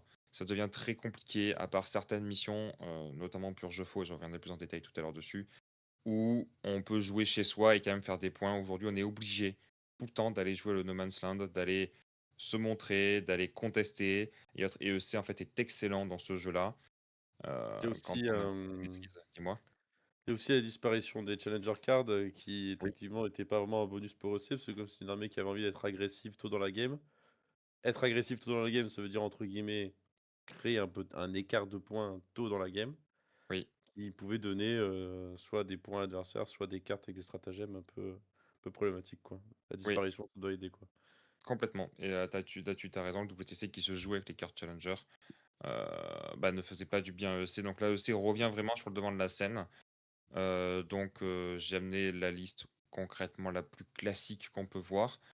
Mais pendant que je jouais une autre liste un petit peu importée par John Lennon et qui est aussi quelqu'un qui pense beaucoup et qui exporte beaucoup le C à l'international, on va dire plutôt dans la scène, c'est le retour des Trois Princes Démons. Voilà, ils vous avaient pas manqué, ils sont quand même de retour. Voilà. Les Trois Princes Démons reviennent, puisque de toute manière, c'est notre meilleur datasheet et de très très très très très loin. Dans mes débriefs, j'y rentrerai pas dans le détail, mais j'en rentre peut-être dans le détail des 2 games en fait du top 8 que j'ai joué contre 2 camarades de l'équipe de France. Mais les Princes Démons m'ont gagné toutes mes parties des 5 premières rondes et ils m'ont gagné la partie contre Père Castor quasiment tout seul et ils ont failli renverser la game contre LBS. Donc vraiment les Princes Démons c'est meilleur datasheet. Je pense sincèrement aujourd'hui que la liste 3 Princes Démons est meilleure, donc j'en parle depuis tout à l'heure mais je vais la décrire à l'oral. C'est 3 Princes Démons, Lucius, 2 Lords Cacophonistes, 2 Lords Exultants, 3 packs de Noise, 2 packs d'Infractor, 2 packs de Tormentor, 2 Rhino. L'astuce, elle est simple, il y a un Caco qui se joue solo, parce que c'est bien d'avoir une petite unité de chaff et que même solo, il fait beaucoup de dégâts avec l'accès à grenade ou double pistolet. Il est quand même super résistant comme garçon, il a une 2+, 1 vue 4, 6 PV, en du 5, donc c'est vraiment un bon bonhomme. Et l'autre Caco se joue dans la 3e escouade de Noise et elle va en réserve. Voilà. Donc ça, c'est une liste également que je pense qu'il va arriver sur le devant de la scène en EC. Et peut-être que, idem, si je fais un yoga tactique sur l'EC, à voir entre EC et truc carry, ce qui motive le plus. Peut-être faire des sondages d'ailleurs, le but, on pourra voir sur YouTube pour faire des sondages, ça intéresse les gens. Pour voir entre prochaines factions qu'on peut faire. J'en parlerai de cette liste-là. Ça pourrait être ta Donc voilà. prochaine armée, Best Marmotte. Regarde, pas trop de figurines, c'est rapide, ça fait mal. Ah, ça Au fait très pire, très mal. tes figurines sont, à part les princes démons, sont fragiles. Donc si tu as des pertes, ça va vite aussi. Voilà, que des avantages, moi je vois ça. Des avantages. Non, mais oui, mais je vois aussi les Drukhari en tête qui sont chouettes dans le F- principe. Allez, Ouais, les c'est c'est pareil, mais pareil tu tentes aussi, pas. oui. Et tu tentes vraiment pas là. On te tire dessus, tu dis lance pas les dés. J'enlève. Ah, c'est très bien, comme ça, T'inquiète. je gagne du temps, plus besoin de connaître l'endu, plus besoin de connaître les sauvegardes, parfait. Voilà, tu te fais plus Exactement. choquer, hein. Tu tires là-dessus et j'enlève. C'est bon, c'est pour moi, cadeau. Voilà. Mais donc voilà, le C, effectivement, c'est une armée qui est, si on est honnête intellectuellement, qui est problématique à équilibrer, qui me rappelle beaucoup l'ancien TS, le TS Index, et qui me rappelle aujourd'hui, je trouve, l'Eldar. Et Réfléchis la magie. un petit peu le Space Marines. En fait, elle est compliquée à équilibrer. Pourquoi? Parce qu'elle a des règles qui sont intrinsèquement très très très très fortes. L'advance et charge et le fallback et charge avec le shoot combiné, c'est extrêmement fort. Mais quand on sait quoi en faire. C'est-à-dire que dans les mains d'un joueur qui est très expérimenté, qui a peut-être une meilleure macro ou micro, en fait, EC propose trop d'outils pour mener le tempo de la game. C'est toi qui vas toujours être à l'initiative des trades, c'est toi qui vas pouvoir répondre avec tout, surtout que le kit de stratagème de coterie est super bon aussi. Et du coup, dans les mains d'un bon joueur, EC est très très très oppressant sur une table de jeu et c'est problématique. Mais comme a pu le dire Quintel, EC, c'est une armée de Marines où on joue pas beaucoup de bonhommes en soi à la fin. Et on peut super vite mourir quand on gère très très mal un push ou une C'est ça. agression. Et en fait, EC, du coup, c'est pour ça que c'est un win rate qui est vraiment pas bon aujourd'hui. Bah, je vais pouvoir le faire en direct. S'il faut, ça se trouve, je passe pour un âne parce que c'est un gros win rate. Attention, on va le voir en direct. Euh, non, ça va, toi bien. EC est à 45. Voilà, aujourd'hui, EC est à 45. Bon, ça Et va, c'est donc, faire. Ça mérite un euh, petit nerf, je pense, pour passer à 40, mais... voilà, bah, en fait, c'est dans la même catégorie que Drukari, que Astra Militarum. Voilà, 46, 44 pour les deux. IK également 45. Donc EC a cette difficulté-là. Bon, il se trouve que EC, je le joue beaucoup depuis que c'est sorti, c'est-à-dire en mars, je crois, ou février. Mm. Et mon seul regret avec ça, c'est que je ne l'ai pas amené au WTC, mais je me suis déjà exprimé là-dessus plusieurs fois. Il était faible. Et j'ai été pas confiant. Voilà, j'ai pas de trust dans le process, en fait, j'aurais dû. Et ça aurait plutôt bien marché, je pense, en tout cas mieux que Bill, mais c'est pas bien compliqué. Euh, Voilà, donc EC, rapidement, j'ai affronté 5 adversaires adorables. Notamment ma première, non pas que les autres ne soient pas bois, mais ma première partie, c'est de quelqu'un qui vient beaucoup soutenir l'équipe de France, qui jouait également EC, donc c'était vraiment un plaisir de jouer contre lui. J'ai passé un très très très bon moment. Jouer contre ça, on a pu débrief de la partie, j'ai pu lui apprendre 2-3 tricks en EC qu'il connaissait pas trop, donc c'était vraiment super ce lien avec la communauté qu'on a pu avoir là-dessus. Et j'ai pu profiter de mes 5 parties pour voilà, vraiment rencontrer des adversaires très sympas et leur apprendre 2-3 trucs, puisque je suis quand même tombé la première journée sur, en tout cas la deuxième et la troisième, sur des débutants qui faisaient quelques events solo, mais pas trop, qui sortaient de leur club plus ou moins pour la première fois et qui donc du coup venaient mettre sur leur armée venaient mettre sur la table des armées qui leur plaisaient beaucoup, notamment mention à mon deuxième joueur qui jouait, j'ai oublié le nom, Angélique Host, je crois. Ah Euh, oui. voilà, quelqu'un tel, tu me corrigeras si j'ai tort. Le détachement up et down des Sanguinary Guard en BA, j'avais jamais vu ça de ma vie. Donc voilà, 18 Sanguinary Guard, vraiment, il a posé les figurines qu'il aimait sur la table. Oh. Et en vrai, c'était un peu classe quand même, 18 Sanguinary Guard qui te foncent dessus. Alors, le mec, c'était un petit peu classe. Est-ce que c'est aussi classe que 9 des Shrod avaient 3 dans le compta? Je crois que c'est le Non. même niveau de débilité. Alors, sache que les Sanguinary Guard dans ce détachement-là, ils sont plus classe que violents. Je pense forcément, du coup, ils n'ont pas accès au Ah, plus d'attaque, au plus de force. Donc, ils sont beaux, ils sont brillants, ils sont dorés. Un peu moins violent sur l'impact. On va dire que le Prince Démon, voilà, on y revient toujours. Le Prince Démon est un petit peu immortel dedans, hein. Il y va, il écarte les bras comme ça. Il prend 600 Guinness et Guard, il se passe rien. Donc c'est bon, c'est parti, c'est la joie d'avoir un Prince Démon dans ses armées. Donc voilà, et ensuite j'ai pu faire le top cut, on peut peut-être me concentrer sur ces deux parties-là. Première partie contre donc Olivier, Olivier alias Père Castor, donc capitaine de l'équipe de France 2023 et 2025. Qui jouait donc une liste Ravenguard. Alors une liste Ravenguard un petit peu particulière dans le sens où aujourd'hui Ravenguard, moi je trouve ça extrêmement fort, c'est partie des meilleurs détachements du jeu à mes yeux, mais le détachement Shadowmark, qui lors du moment du rendu des listes, si j'ai bien compris l'histoire, n'avait pas accès à plus d'un bless. Ce qui fait que certains joueurs jouaient Gladius, et c'est le cas d'Olivier, pour avoir accès à plus d'un bless. Donc moi je trouve que du coup ça dénature la liste et qu'on perd accès à tous les stratagèmes qui rendent Ravengard extrêmement bon, c'est-à-dire le up down, c'est-à-dire le plus 1 CT, plus 1 PA, le reactive move, etc. Pour on va dire la puissance plus Les brute, reliques aussi. les reliques aussi, pour la présence plus brute de Gladius, voilà, qu'on connaît tous, parce que Gladius c'est overplayed un petit peu.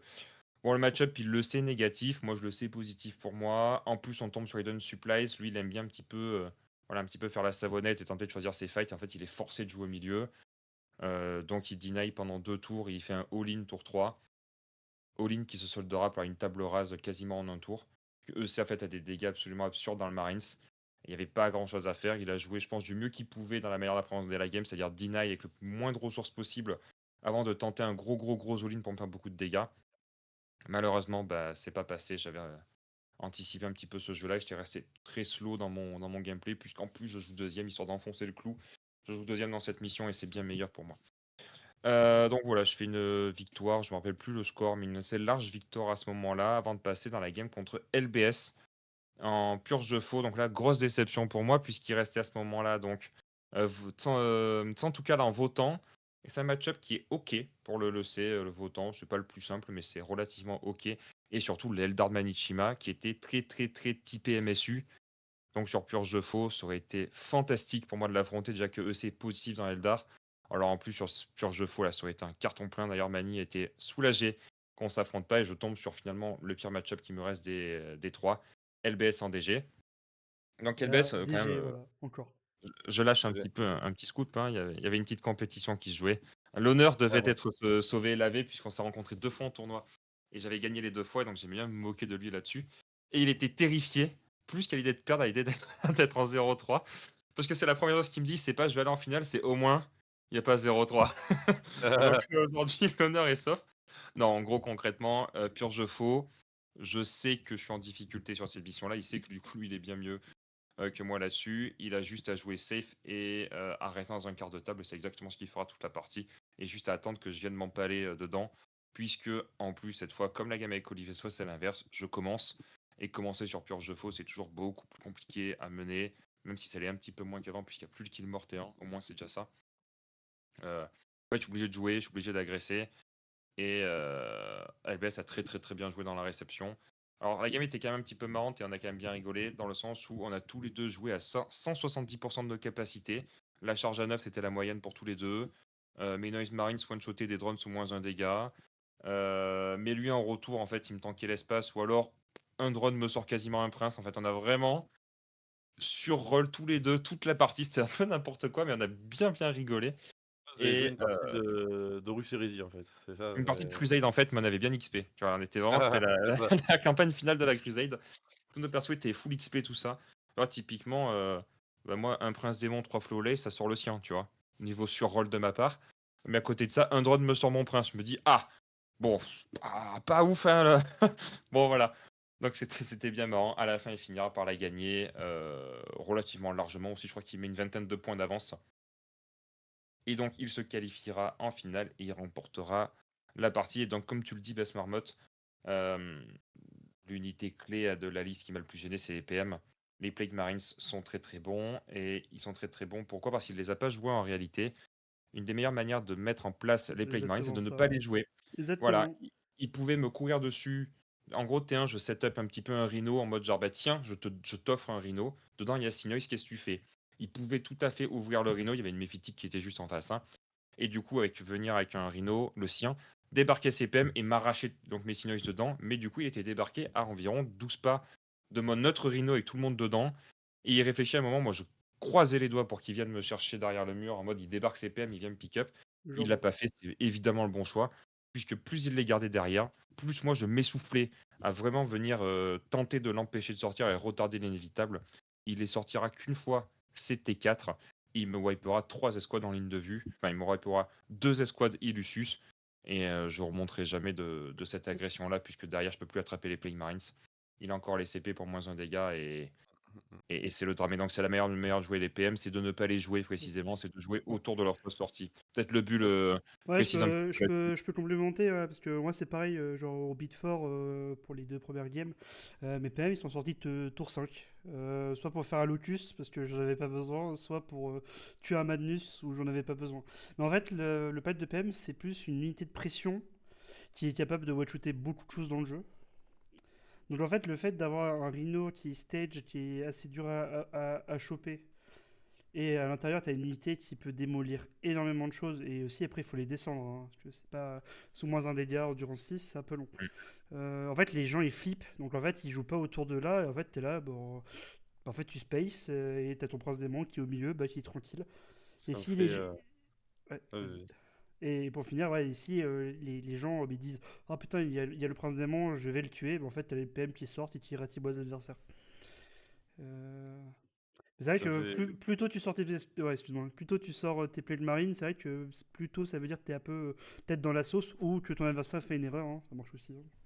Ça me faisait penser, en fait, oui, l'utilisation des pigments, ça me fait penser l'année dernière quand j'ai débuté Space Marine et que j'étais en Blood Angel et que j'étais le seul à jouer 6 Sanguinary Guard avec le commandeur Dante.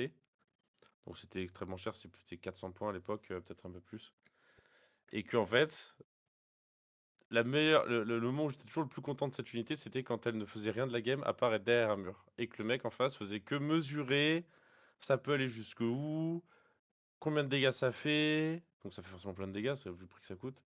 Et les PM, c'est un peu ça, c'est si tu forces le joueur DG ou à l'erreur, hein, comme a tenté de le faire Salisia, ou le forcer pour de vrai à sortir les Plague Marines le plus tôt possible, avec pouvoir répondre derrière et les tuer. Si c'est fait le plus tôt possible, le mieux c'est pour le reste de la game, quoi. Alors que s'ils sont là, T2, ils t'empêchent de jouer à certains endroits de la map, tu peux pas aller là parce que sinon ils peuvent te tuer facilement et tu peux pas répondre. Et les tours ça avance, avance, avance. Et au final, même sans avoir débarqué, ma game d'ailleurs contre LBS au Big Four, donc on fait 10-10, légèrement à mon avantage, mais on fait 10-10. Et il les a sortis, je crois, T4 ou oui, T4 par là, parce qu'il a dit bon bah de toute façon si je les sors pas là, je les sortirai jamais. Parce qu'on s'était un peu mis dans un statu quo. Moi je suis dans un morceau de la table, lui dans un autre morceau de la table. On est suffisamment loin pour pas pouvoir s'agresser réellement. Bon, parce qu'on a accepté de faire 10-10 aussi, hein. Il n'y en a pas un de deux qui a essayé de push l'autre. Mais dans un solo, le problème c'est que la mentalité d'équipe ça marche, de se dire bon, on joue pour un 9-11, on va dire, hein, 10-10. En solo, bah 9-11, t'as perdu, donc t'es obligé, là je me mets à la place de Salisa, de se dire bon, je peux pas, je serai en équipe, je me dis bon bah je fais 9, tant pis, c'est pas grave, 9 c'est bien. Bah 9 en solo, bah c'est pareil que 0 quoi, donc techniquement t'es obligé de jouer et du coup tu rentres dans le jeu du Death Guard qui est de te réceptionner et ensuite te punir quoi. Donc c'est un peu compliqué j'avoue. Et tu C'est vois, ça, et en regarde. plus, les PM ont. J'ai appris ça. En fait, bon, je joue souvent EC contre Death Guard et les Noise ignore cover. Mais en fait, j'ai appris et j'ai découvert que le Prince Démon, en plus de tout le reste, donnait en fait cover au gars à côté de lui. Parce que Ouais. ça, je le savais pas. Parce que bon, quand les Noise tirent, sont en ignore cover, sinon je tire pas. Et en fait, n'importe quoi, si pas d'un Prince Démon, gagne cover, ce qui rend les PM en fait à côté du Prince Démon encore plus compliqué à gérer. Ce qui les rend vraiment assez insane là-dessus. T'as vu, regarde, Best Barbot, genre les PM, genre s'ils sont dans un rhino, ça consomme pas de temps, Bah Si tu oui. les sens jamais. Ah oui. Si tu as rien besoin de faire, tu bouges ton rhino pendant un tour et D'ailleurs, demi. d'ailleurs, tu viens en tournoi, tu les amènes même pas, hein. Tu un rhino, mais t'as pas les PM, hein. Ils sont sur la liste, mais Fire t'as in pas les deck. kills. hein. Ouais, deck, exactement. Non, mais c'est vrai, c'est le genre d'unité quand parce que les PM, c'est quand même pas donné un. Les 10 PM plus les 2 persos, plus. Et c'est à peu près, genre, c'est 400 points le package, à peu près. Voilà, si on Genre compte avec le le rhino rhino, avec, genre. ouais, si on compte le rhino avec, au final, c'est quand même 400 points sur un endroit de la map. Faut pas les sortir pour rien, il faut pas les sortir trop tôt, quoi. C'est un peu Mais, l'avantage et le défaut de ce genre d'unité. Des fois, c'est un défaut, des fois, c'est un avantage. Mais mais quand même, genre Draw GG LBS quand même, parce que pour ah, avoir tabassé un Elda à round 5, hein, qui est quand même ah, un. quel plaisir ça. Bon, moi je suis un peu triste parce que je voulais qu'on nerfe Eldar, c'est pas encore le cas, mais bon, je suis plutôt content que ce soit un Français qui gagne, et surtout LBS. C'est vrai que quand même un match ultra compliqué quand même pour DG en principe contre Eldar. C'est ça aussi un point un peu négatif du tournoi, c'est qu'il n'y avait pas de live. Il n'y avait pas de streamer pour qu'on puisse regarder les games déjà du cutoff. Que je pense c'est vraiment les games, si on veut, c'est les games haut compétitifs du tournoi quand même. Alors, ouais, pour le coup, je savais en fait, je sais même pas que c'était ça comme ça parce qu'il y il y a pas la fibre dans la salle de l'événement. Mais s'il y a la fibre au French Wargame Café et que l'année prochaine ils font pareil, je stream le lundi quoi. C'est juste que je sais Ah, pas du Ah, tout. vous avez entendu la fake? Hein, Non, il mais je sais vient pas lundi pour du tout streamer. que ça se passait comme ça et tout, mais donc bah, je l'ai appris, je l'ai appris, je crois, le jour de l'événement ou la veille, parce qu'en plus, ils vous envoient des mails, mais je fais partie de ces gens qui ne lisent pas les mails, comme une catastrophe. Donc, ouais, ouais, mais l'année prochaine, oui, si c'est un nouveau French Wargame Café le lundi, je stream les games avec grand plaisir. Bon, c'est vrai que niveau internet dans la salle, après c'était que le monde, moi je pouvais pas capter, hein. Euh, Alors après, et- il y a aussi eu, ça c'est, il y a aussi eu une panne de BCP tout le lundi. Mais ça, je peux Oui, comprendre que c'était un problème. Bon, voilà, un une panne problème de de BCP. serveur. Voilà. Ouais, c'est un bon, ça problème de serveur c'est pas apparemment grave ça, finalement. pour Ouais, ceux bien sûr, qui mais ça travaillent rendait là. compliqué le suivi en fait pour tout le monde puisque BCP ne marchait pour personne. Et en fait, typiquement les pairings, heureusement qu'on était que 8, hein, on les a fait au papier. Et papier stylo, et ça se faisait comme ça avec un bon vieux tableur Excel. Donc heureusement qu'on n'était pas beaucoup parce que j'ose pas imaginer ce qui s'était passé si ça tombait le dimanche, quoi. Là, ça aurait été catastrophique. Donc heureusement que ça arrivait que le lundi, la panne de BCP.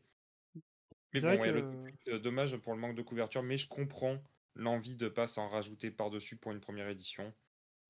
Oui, Euh, le LGT, typiquement, était très très peu streamé, voire pas streamé. En 2022, en tout cas, attention avec Intel, c'était un live Facebook uniquement pour la demi oui. et la finale. Voilà, j'avais fait mes Oui, il y deux avait. games sur Facebook streamé. Il y avait quasi rien, même ouais, alors que c'était il y a pas si longtemps, quoi. Mais par Voilà. contre, le LGT de cette année, c'était vraiment cool à regarder parce qu'il y avait genre Live, si je dis pas de conneries. Wargame Ouais, il y Live, avait, ouais. Wargame ouais, il y Live avait, qui avait. Et en plus, il y avait l'UKTC qui mettait genre 2 ou ouais, 3 Deux lives à tables. disposition. bah, Et, c'était Il y la avait Fumi. première fois qu'il y avait plusieurs streams, parce que l'année d'avant, il n'y en avait qu'un seul, en fait, et il y les avait de années. tout type. Il y avait genre des streams commentés, des streams non commentés où il y avait juste les joueurs qui discutaient. Et on pouvait voir plus de joueurs et c'était vraiment agréable quoi. Non, Ah oui, c'était vraiment Voir plutôt Sadizia affronter son CK en Shadowrun, c'était quand même un banger. Ah, c'était rude, hein. Putain, je peux t'assurer que on était tous les deux épuisés. On jouait comme des automates. Dis-toi, Best Marmot, genre faire 3 games c'est fatigant. Mais en faire 5 en une journée, t'en penses quoi? Quand une journée. C'est pas 5, c'est 4. C'était C'est 4? 4, mais du coup, avec le décalage horaire, déjà, tu te Ah oui. manges 1 heure dans la vue. Et toi, tu l'as fini à heure locale, minuit et quelques, minuit et demi. Donc, en fait, ton cerveau, c'est 1 heure et demie. Et tu en as affronté CK sur Pure Jeu Faux. Si je me plaignais de DG, CK sur Pure Jeu Faux, c'est encore autre chose. Non, Et c'était après, vraiment. t'as des aliens comme Liam qui font 13 ou 14 parties en 4 jours. Ouais, parce que t'as Liam qui avait fait le pré-show, où il a fait 3 parties le Ouais, vendredi. l'invitational, c'est ça. Puis Et après, le samedi et le dimanche, où il a fait genre, a dit, c'était 3 parties par tournoi, hein, c'est ça? bah, il Par a fait jour? 10 games après. Ouais, Il a c'est fait ça. 10 games en 3 jours, plus les Puis, 3 du vendredi. ouais, 13 games de. 13 games de. Et ouais, je déjà, sais pas, avec une clock, etc. Quoi. Je veux dire, des vrais games, quoi. quand j'ai fait le War Master WTC, c'était quoi? Genre 11 games? Genre en une semaine, moi j'étais éclaté. C'est dur, hein. Non, c'était. Ouais, c'est ça. Putain, et faire 13 games en 3 jours. L'aide. En 4 jours. Made different. Ma Ouais, foi. c'est. Bon, bah, en tout cas, voilà, c'était plutôt sympa. Moi, j'ai bien aimé l'event. J'ai passé un bon moment. Bon, je suis content de ma performance aussi. Du coup, en vraiment, je sais toujours pas si je suis troisième ou quatrième à la fin. Du coup, je suis allé voir pour Gunhammer pour savoir eux, mais ils nous mettent en fait ex aequo troisième avec Santuka, donc je suis pas plus aidé que ça. Donc on verra au prochain event de la FEC qui c'est qui récupérera la petite coupe de troisième entre Santuka et moi. De toute manière, Ok, c'est un plus, copain hein. que j'ai, donc c'est Ouais. ok. Ouais, au pire, sur un 4+. Sur un 4+, on s'enlève 20 points et puis voilà. Et on verra ce qui se passe. Si Mais là, vous avez sinon, je la suis ref. bref, un petit peu discrète. Voilà, Et bah du coup, écoute, en tout cas, quelques mots de la fin peut-être. Bah, Bah, avec un thème. si vous avez des questions, n'hésitez pas aussi, hein. Le but, non, moi, c'est d'être interactif, hein. je voulais revenir sur EC, là, t'as présenté dans la liste que tu jouais, que classique, et celle de John Lennon, qui au final gratte un peu à droite à gauche pour mettre un prince démon de plus. Ouais. Est-ce que dans l'avenir, là, dans les prochains mois, tu vois comment le. Est-ce que le C va pas plus évoluer que ça? Parce que final, on n'a pas vu énormément évoluer. Il y a eu une tentative de John au WTC de jouer des Molorphin, mais ça a été timide, ça a fait un event. À part ça, j'ai l'impression que EC a pas beaucoup évolué, a subi des nerfs, donc a enlevé des trucs, mais a pas tellement évolué. Est-ce que, par exemple, je sais pas, avec les Flawless Blade qui baissent, est-ce que on pourrait s'attendre à avoir plus de Flawless Blade, quelque chose, ou est-ce que tu penses que le codex va entre guillemets souffrir d'un manque de flexibilité dans la construction des listes? Alors le problème qu'a le C là-dessus, c'est la pauvreté du codex. Ça, on s'en souvient tous quand c'est sorti au tout début.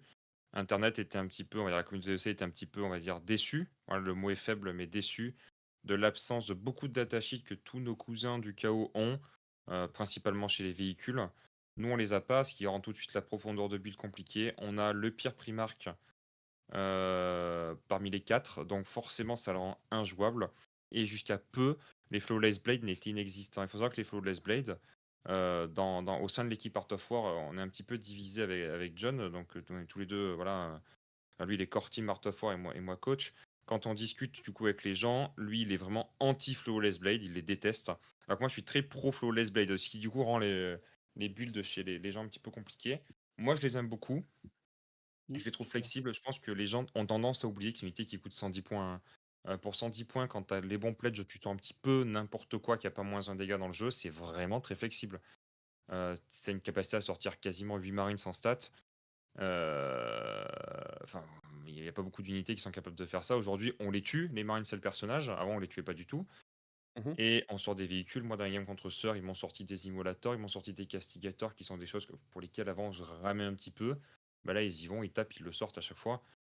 Et ça c'est super bien quoi, c'est une unité qui nous manquait beaucoup. On Pour peut autant, il est envisager, clair, on peut envisager plusieurs flawless play dans les listes. ouais, voilà. Ma liste peut évoluer. Et si on prend ma liste, donc peut-être qu'on peut, si on l'a pas remis à l'écran déjà, peut-être la remettre. Si on prend ma liste du Paris Wargame Expo, on peut tomber le Lord Exultant, une escouade de Marines et un Rhino. On peut rentrer encore 2x3 Flawless Blade pour être à 3x3 Flawless Blade. Dans ce cas-là, on inverse la logique de jeu. C'est les packs de corps à corps qui vont devant en premier pour choper du pledge. Et c'est des Flawless Blade qui jouent très très bien le late game avec des dégâts qui sont bien meilleurs que les packs, on va dire, de corps à corps. En tout cas, dans des cibles d'élite. Dans des cibles de masse, évidemment, que le Lord Exultant et ses Marines sont meilleurs. Mais dans des cibles un petit peu plus élitistes, les Flawless Blades seront meilleurs. On peut voir ça évoluer. Mais je pense que l'EC aura du mal à évoluer à cause de sa gamme restreinte de datasheet. Le Prince Démon à pied est correct, mais il n'est pas très bon. Et surtout, l'EC souffre d'un énorme problème d'équilibrage interne. C'est-à-dire que Coterie est de très très très loin le meilleur détachement, qui donc va induire un certain build, et qui donc en fait ne permet pas au reste du codex de s'exprimer correctement. On peut pas envisager un spam de Flawless Blade, on peut pas envisager le Prince Démon à pied, on peut pas trop envisager les démonettes en carnaval, parce que en fait... Coterie est mieux quoi qu'il arrive. Et je Mmh. pense sincèrement aujourd'hui que le build de 3 princes démons dans lequel malheureusement il n'y a pas de flawless, mais il faut bien faire rentrer les 3 princes, Oui, sera bah, oui. meilleur. D'ailleurs, John, lui, parce qu'il est venu me MP après justement l'event un petit peu pour savoir ce que j'avais fait et comment je voyais le C. Et il m'a présenté cette liste et lui, il y a un Maulerfind dans sa liste. Il n'y a pas Lucius. Il y a un Maulerfind, et donc il joue à la place en fait le flip sur un prince et un Maulerfind au lieu de Lucius. Mais il est d'accord avec moi que sur des tables WTC, Lucius est bien bien meilleur que le solo Maulerfind et qu'il faut l'enlever. Lui, il envisage plutôt ce Maulerfind dans des tables Games Workshop, Ouais. sur lesquelles il manœuvre beaucoup mieux et qui rendent encore un peu plus compliqué pour l'adversaire de pick up le Maulerfind et le reste. Moi, j'avais beaucoup galéré à tuer les Maulerfind quand on avait joué contre au WTC. C'est pas une mauvaise data sheet non plus. Moi, j'aime pas trop, mais parce que j'ai trop le, on va dire, le mental WTC. On verra si, l'EC a le même traitement que la Death Guard sur le long terme, c'est-à-dire avec des sorties d'autres personnages, d'autres leaders, d'autres véhicules peut-être, on verra, hein. Avec le temps, la V11 peut-être dans les années qui suivent, on On l'espère. verra. Moi, je suis assez pessimiste là-dessus en tant que bon joueur KO. La Zesgard, en fait, c'est l'exception, on le voit aujourd'hui. C'est la seule armée du chaos qui a eu un tel traitement de la sortie de ses gammes. C'est la seule qui a ses véhicules vraiment à elle. C'est la seule qui a autant de personnages à elle. Le World Eater et le TS. Le TS commence à être vieux et pourtant il reste super pauvre en termes de datasheet. Les DG, ça reste quand même des belles figurines quand même. En Bah, la plus. Oui. DG, on sait pourquoi ils ont eu un tel traitement de faveur. C'est parce que la personne qui était responsable chez Game Workshop au moment de la sortie de la DG, du coup, a push pour de la DG. T'es un énorme fan de la DG et c'est lui qui a fait push autant pour qu'il y ait autant de figurines, de trucs comme ça. Et c'est pour ça que c'est vraiment un cas à part. Ah, je Bah m'avais dit qu'il voilà, jouait ça m'étonne Eldar, mais pas. bon, Ah, c'est pour ça que l'Eldar c'est broken en fait. Ah, je comprends maintenant. C'est dans les jeux vidéo, on dit que c'est la faction des développeurs, les Eldar. Quand t'as toujours une faction qui est trop forte tout le temps, malgré et tout, c'est vraiment la faction des développeurs. On appelle ça comme ça. Mais le pire, c'est qu'ils sont très très bons ces joueurs Eldar. Parce que quand on regarde les stats, ils ne sont que à 54% de win rate, hein. Ils se Et cachent derrière l'admec qui trust tout. Et la sorte de bataille qui, pour une raison inexplicable, reste vraiment bien classée. Euh, donc bon, ils sont très très bons les Eldar, ils sont vraiment vicieux jusqu'au bout. Mais bon, bah en tout cas, je pense qu'on approche de la fin du live. Je sais pas si on a eu des questions Il n'y a pas eu de question. dans le chat. Eh ben écoute, Comment ça, il n'y a pas eu de c'était questions? très Mais clair. bougez-vous dans le chat, là, comment ça, il n'y a pas de questions? personne 1h30 veut qu'on parle, vous n'avez pas eu une seule question? personne veut Que savoir des- quelles sont les boîtes derrière, Best for Mode là? Qu'est-ce qu'ils nous Il y a de cachent là? tout, Il y a même du Hall World en plus. Hein. il y a du Old Il y a World, du tout. Mad Mech, du Necromunda, de l'Horus Heresy, de Ouais. l'Age of... Ah non, il n'y a pas d'Age of Sigmar, pardon. Tu as vraiment, tu as plongé à peut-être la première dans le vice du genre de figurine, tu as de tout derrière toi, c'est vraiment Ah oui, parfait. mais complètement, mais j'ai repris, j'ai fait ça quand j'étais jeune. Ah, il y a même du, comment il s'appelle, leur nouveau jeu avec les figurines taillées pique, là. C'est Moi, j'ai plus le nom. c'est Les jeux épique. impérialistes, voilà. Les Ouais, gens pas ouais, mais le problème c'est que il n'y a pas tout en fait. C'est un peu dommage.